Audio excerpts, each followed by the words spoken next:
We just have to carry so much intention around how we speak, especially towards children, because are you kidding me? Like, children are conditioned to believe that anything an adult tells them is real. You're not a perfectionist. You just have a deep-rooted fear of not being enough. This is Mindset by Natalia, and welcome back to my channel. Today's video is going to be a real hard look in the mirror, truth of yourselves, truth at what we think of when we think of perfectionism. I've identified as perfectionism. Clearly, if this video resonated with you, you've either been labeled as one or thought of yourself as one. Let's talk about identifying as a perfectionist. I've done this, maybe you've done this.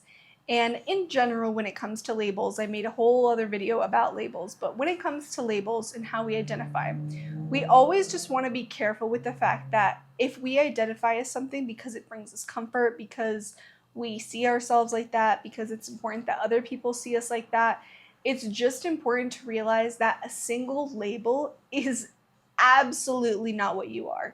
It's like 0.001% of what you are, okay?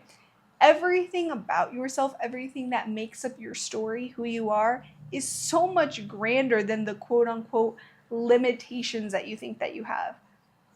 You are not a limited being. You are so everly abundant. First thing I would say is stop identifying as perfectionist. You don't want to be one anymore. Stop telling people that you are. Stop telling your therapist and your friends and your family you're just like, oh, well, I can't help it because I'm a perfectionist. People that do that aren't willing to change. They don't care to change.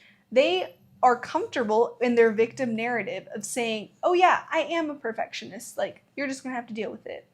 No, you don't have to identify as anything that you don't want to, especially if you don't like the narrative that it's giving you of what you are. This deep fear of feeling like you're not enough. Feeling like you're not enough, having that worthiness wound. I can tell you firsthand, oh my goodness, have I felt this.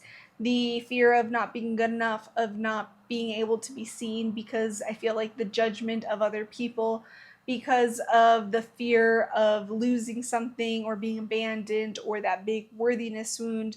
This is very common, okay? A lot of people carry this. And for some, it translates as perfectionist.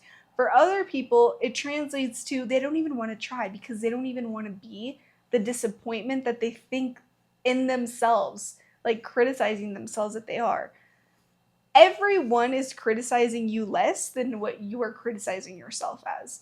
And however it is that you talk to yourself is what you allow people around you to speak about yourself. If you're constantly telling yourself that you're this, you're this, you're this, other people are going to start seeing you as that and are going to start acting as though you are that. You are the victim. You are this narrative. And here's a question. What is the earliest thought that you remember of feeling like you weren't enough? I can tell you, I mean, I'm sure I have so many, right? But when I was working with in therapy, we actually finished a session about it a couple months ago. But one of the things I was talking about is this feeling of not feeling like I was enough. Like I had constantly to be compared to other people. We see this a lot in rivalry with siblings. And what I was speaking about was I remember having this friend growing up, and whenever she would come over to my house, we would play dress up, we would do movies, like, you know, all the fun little kid stuff. But I remember that she loved my sister. She like loved hanging out with her. She loved playing with her. And my sister was quite a bit older than us. So it was like, I don't know, maybe like a nice role model that she looked up to. And I remember this distinct image in my mind where I remember us playing dress up. I was holding this dress from Beauty and the Beast, like a little belle dress in my hand. And I have this image of her just leaving the room to go play with my sister. And that was one of the first times as a probably like 5-year-old that I felt that feeling of I'm not enough. I have to prove myself. I have to showcase why people should want to hang out with me. I should try to be more like my sister. I should try this, that. And it's incredible how one little thought in your childhood can now come out to you feeling like you are a perfectionist or feeling like you aren't good enough or aren't worthy enough. Like one moment that you've been replaying subconsciously in your mind over and over again is dictating the course of what you're getting in your life, you know? So all of a sudden, are you scared that your friendships are going to leave you? Are you scared that your relationship is going to be unfaithful? Are you scared of someone coming into your family and disrupting a pattern because what if they're better than you? Like, all of these things are so understandable, and I don't think we talk about them enough. But everyone goes through stuff like this. And if you don't, I mean, bless you almighty, you struggle with something else then, you know? What's your story? What are those times early in childhood that you remember feeling that wound of not being good enough, a friend leaving you, being abandoned by a parent? So many things can come up. And that's also the thing why we say, like, we look for stories in our childhood, because remember, as children, you came in as a blank slate, right? And your experiences started to shape your belief system, started to write the code as to what you believe about yourself, what you believe about the world to be true. And anything that you believe, you will find evidence of, right? Normally, like, a child doesn't think that. A child doesn't have, like, the capacity of being like, yeah, you know, I'm gonna, like, punch myself and really criticize myself here. Like, adults do that. But originally, maybe it was a teacher that made fun of you, or maybe it was your mom that said bad things to you, or whatever it might be. And that's why we just have to carry so much intention around how we speak, especially towards children, because are you kidding me? Like, children are conditioned to believe that anything an adult tells them is real. I remember even in my classrooms, I would have kids that were 9, 10 years old telling me, oh no, I'm just not good at math. I mean, teachers hear that over and over again. No, I'm just not good at that. No, I'm just not good at Spanish. No, I'm just not good at that. And it's like, you've already established for yourself, not even you, something in your life has already established for yourself that you don't think you're good enough for that at age 8? Like, what? There's so much left to experience. But again, because of that encrypted code, that first experience, that first time that you got an F on a math test and your best friend got an A plus, like, and you were like, okay, well, an F I guess means bad. It means clearly I'm not good at math.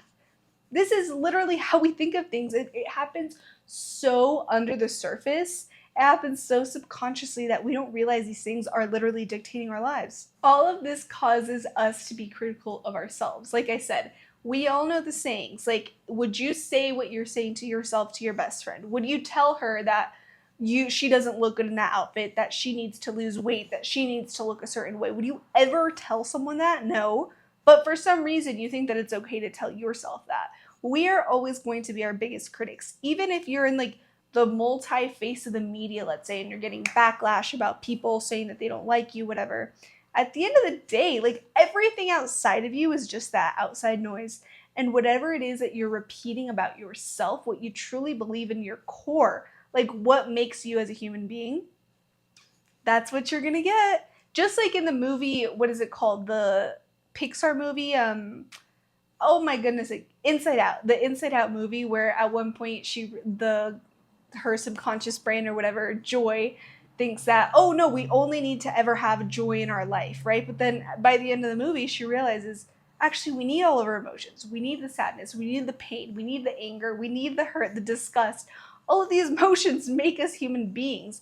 And that's what we often think, like, as perfectionists, we think, oh, it just needs to be one patterned way. Like, we're just criticizing ourselves because, no, we're just not getting it right.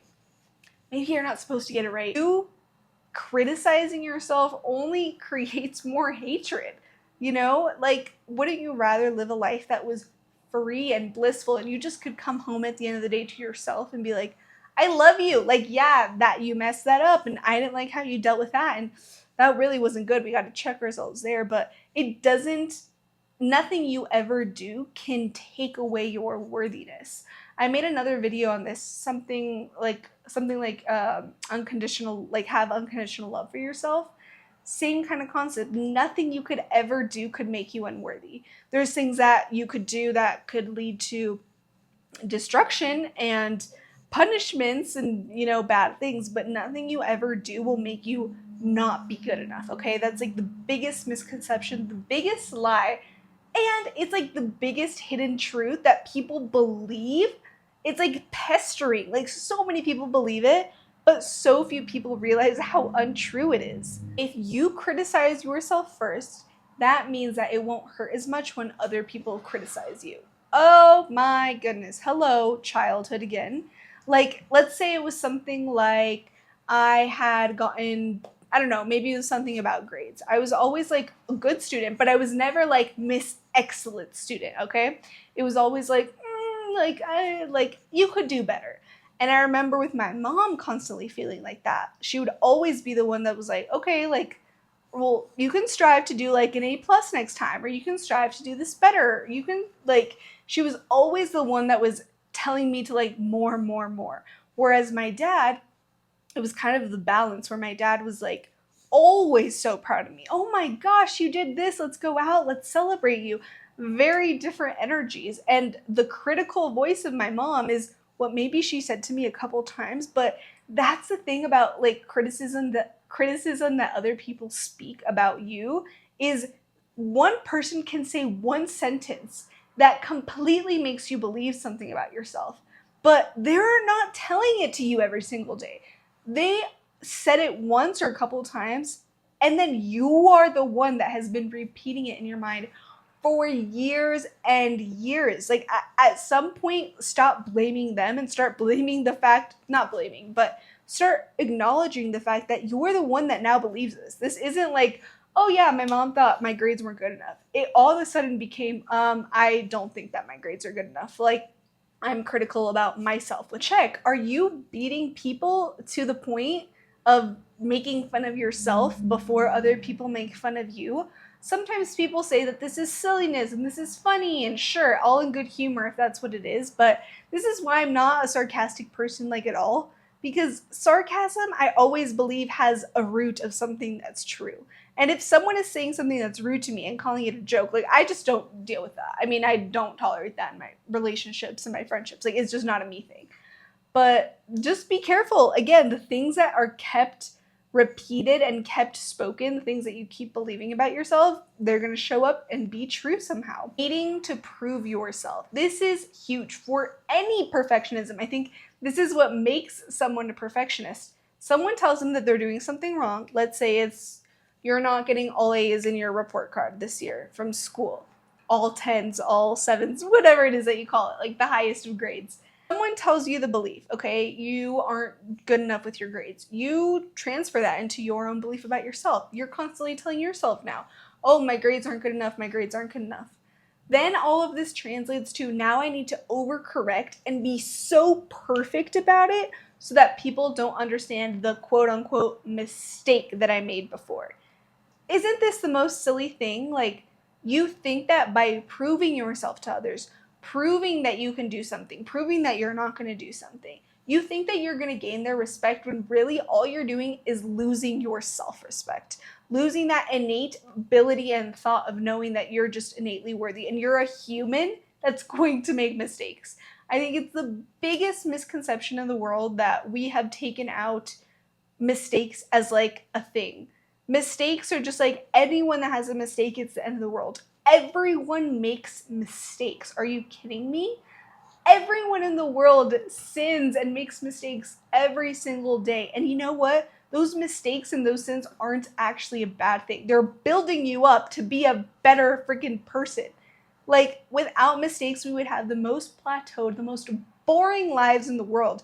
We need to go through one side to know what it's like to be on the other. In my family growing up, there was always this narrative that I was the lazy one in the family.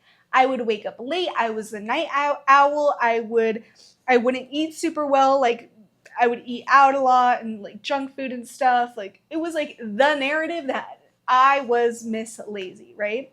And I carried that on myself, right? And then all of a sudden now I'm an adult and I work myself to death sometimes because even subconsciously I feel like I have something to strive, to do better, to compare myself to. Like, there's always this feeling of, but I need to do more, I need to do more. And that ends up literally being so self-destructive. Like, this isn't helping you, okay? This is literally making your life harder. You don't need to prove yourself, you know? And this is what I was even talking about the other day.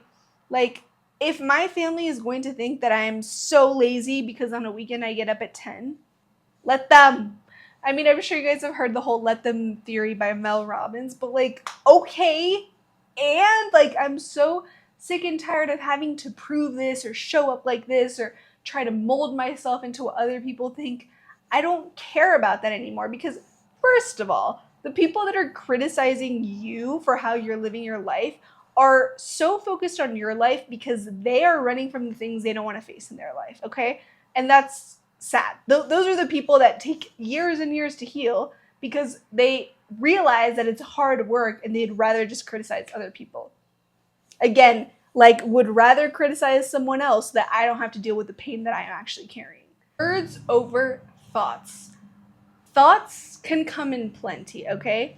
And if you're living like here and above, you're constantly having thoughts. You know, we can do things like meditation and all these things to kind of like dial down how much is going up here, get more into the body, get more like what's going on with our intuition. Thoughts are going to happen regardless. But choosing to speak something is really powerful because anything that you speak, you've already thought about a lot. So again, rather than saying, oh, like in my head for so long, I've thought that I'm so lazy, I'm not going to keep saying that I am because saying that I am is literally affirming to my brain. I believe it so much up here that I have to say it out here. So if you don't want that pattern to continue, if you don't want to give in to these old narratives of who you used to identify as, then you need to go back and even if you have the thoughts at first, I'm not going to be like, yeah, just stop thinking, like it's going to go away. No, hello. You've had years of having these patterns in your mind. But what you can do, if you get a thought, just try to practice to not speak it out. Don't keep saying it over and over with anything. Don't keep saying you're broke. Don't keep saying that you're unhealthy. Don't keep saying that you can't afford it, that you can't do it, that you're not good enough, but this circumstance and this relationship was bad. Like, at the end of the day, I and you, we are just humans that are allowed to make mistakes. You're going to make mistakes. I'm going to make mistakes. You're going to mess up. I'm going to mess up. And the point of life is not to not have that happen, okay? I know people that are rule followers and think that everything needs to be one way. You're going to wound up having such a boring life if you truly believe and act as though you can't ever get out of the lines. Like, color outside of the lines for once, literally and figuratively. Get a coloring book and just draw outside of the lines. Who's going to come hurt you, okay? Like, no one. Enough of the just conforming yourself to fitting into what everyone wants you to be, because I got news for you. You're never going to please everyone because everyone is different in their own way. So what someone expects of you is going to be the opposite of what another person expects from you. Stop living by what people tell you to do and live by what makes you feel good. Live by, obviously, like, all in measure, but live by being just the best person that you can be, okay? Being grateful, being okay with making mistakes. All these things add up to us just being human, okay? Life is up and down, up and down, and up and down, but over time, it's always increasing. It's always going up. So remember that. With all that being said, thank you for watching today's video. I hope you learned something. I hope you found a little bit of grace for yourself, and I will see you in the next one. Bye.